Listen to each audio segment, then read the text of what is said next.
l'ijtihad comme outil. Oui, c'est ça qui était le plus important, c'est que l'islam, Allahu yab'athu li hadhihi al-umma ala ra'si kulli mi'atin sana man yujaddidu laha dinaha. Ça, tout le monde connaît ce verset, le hadith du prophète qui nous dit Allah subhanahu wa ta'ala, il envoie à cette communauté chaque 100 ans qui va renouveler sa religion. Et on a tous compris que renouveler la religion, c'était pas changer le Coran ou la Sunna, c'était le fahm, le nas, il est le même, mais c'est notre compréhension qui change. Et on a comme ceci une personne, des groupes de personnes qui viennent siècle après siècle nous renouveler notre compréhension. Et ça, c'est tajdid el-fahm, c'est-à-dire le renouveau de la compréhension, wa islah el-fahm wal mujtama'a. Tout ça, on est d'accord. Mais une fois qu'on a dit ça, on s'aperçoit qu'on discute avec les frères, on utilise les mêmes mots, on ne pense pas à la même chose. On ne pense pas à la même chose. Moi, pendant des années, aujourd'hui, je me retrouve avec des frères et des sœurs, et même un certain nombre de ulama, on n'est pas du tout d'accord sur les perspectives. Pourquoi? Parce que le monde change. Dans l'ère de la globalisation, vous avez aujourd'hui un monde où tout est interconnecté. L'économie marocaine, elle est totalement dépendante de l'économie mondiale. La politique marocaine, elle est dépendante de la politique du... Tout est connecté. Il y a des décisions, même qui se prennent à Oujda, elles ne se prennent pas qu'à Oujda. Il y en a qui se prennent qu'à Oujda, puis il y en a d'autres qui sont connectés à des... C'est toujours comme ça. Donc aujourd'hui, on est dans un monde global, économiquement, culturellement et dans la communication. Vous, parfois, êtes plus au fait de ce qui se passe dans les banlieues françaises que de ce qui se passe à Dar el-Baïda. Vous êtes connectés, chaîne satellitaire française, n'est-ce pas? Donc ça, on le sait, c'est comme ça l'influence. Bon, maintenant qu'on a dit ceci, on s'aperçoit que ce qu'il faut, c'est que nous, en tant que musulmans, on relève le défi de notre époque. Comment on va relever le défi de notre époque? Et il y a effectivement l'islah wa tajdid, c'est-à-dire comment on va renouveler l'islah. Ça, ce sont des termes, des concepts tout à fait islamiques. Je parle ici l'islah au sens de réformer, redonner une forme saine à un projet. Et tajdid al-qira'a, ça, ce sont des mots qui sont ici, que tout le monde peut employer et que des savants ont employé au-delà des résonances politiques que ça peut avoir dans votre pays. Moi, je parle ici de science islamique, on est bien d'accord, que vous ne commenciez pas à tout confondre. Il a dit ça. Donc je parle des sciences et des outils islamiques. Une fois qu'on a dit ceci, on s'aperçoit que pour certains, qu'est-ce que c'est que la réforme? Le monde change, et donc qu'est-ce qu'on va faire? On va s'adapter au changement du monde. On s'adapte. D'accord? Alors par exemple, l'économie mondiale est une économie complètement capitaliste et néolibérale. Qu'est-ce qu'on fait? On s'adapte.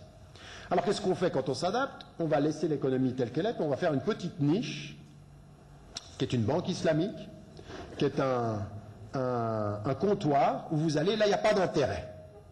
Donc ça c'est l'iqtisad al-islami, ou la finance islamique, par ailleurs. Et puis dans d'autres domaines, on va avoir nos petits niches islamiques. On va dire, ici ça c'est halal. Oui?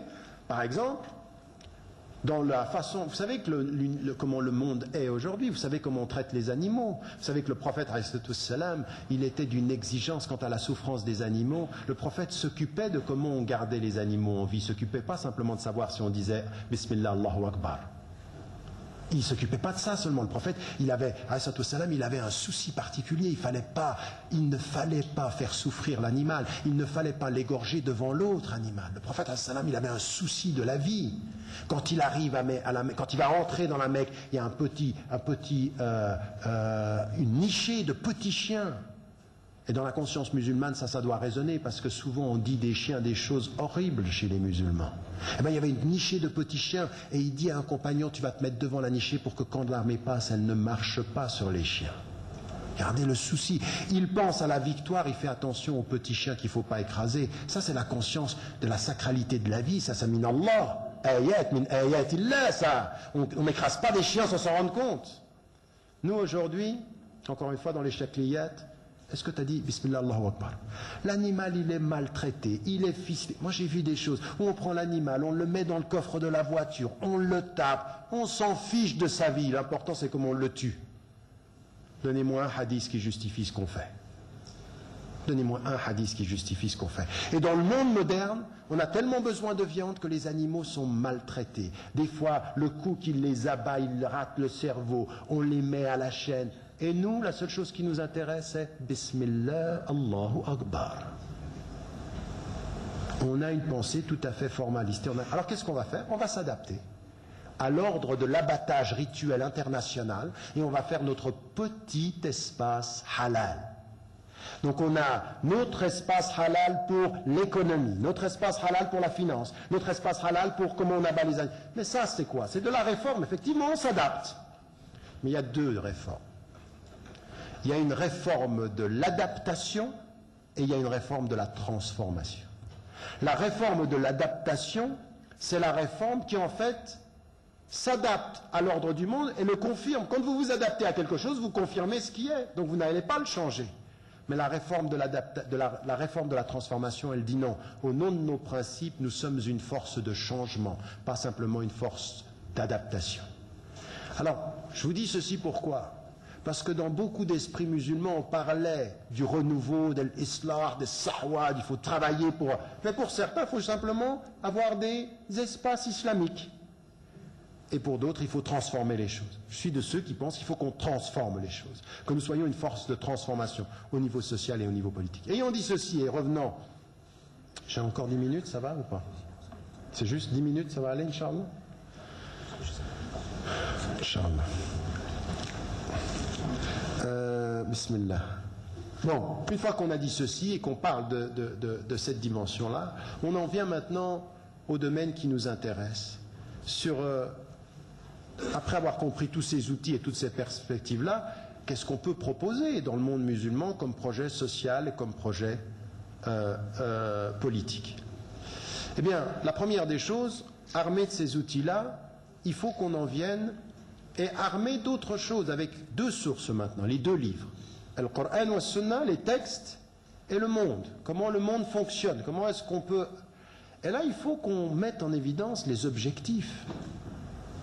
Alors, c'est là un deuxième élément sur lequel je pense qu'il faut qu'on aille plus loin que ce qui a été fait. Les ulama nous ont dit, pour les projets sociaux comme pour les projets politiques, mais pour les projets islamiques d'un point de vue général, ils nous ont dit qu'il faut respecter 5 à 6 principes. Oui. Le premier principe, c'était ad-din, la religion. Ça, c'est le principe fondamental. Le deuxième, c'est nafs, l'intégrité de la personne. Le troisième, c'est l'aql, c'est-à-dire l'intelligence. Et le quatrième, c'est nas, c'est-à-dire la filiation. Et le cinquième, c'est l'amwal, c'est les biens. Et puis, d'autres, comme je vous l'ai dit, ont rajouté l'ard, c'est-à-dire la dignité. Quand vous revenez au travail des savants, extraordinaire, pour l'époque dans laquelle ils étaient, il faut quand même savoir que ceci s'est élaboré entre le 10e, 11e, 12e, 13e et 14e siècle, c'est quand même des périodes qui sont... Mais c'est extraordinaire d'avoir perçu vis-à-vis du Coran, après la méthode déductive des Shafi'i et la méthode inductive des Hanafites et en particulier des Shaybani qui reprenaient les thèses d'Abu Hanifa et qui essayaient de retrouver par induction la structure de la pensée.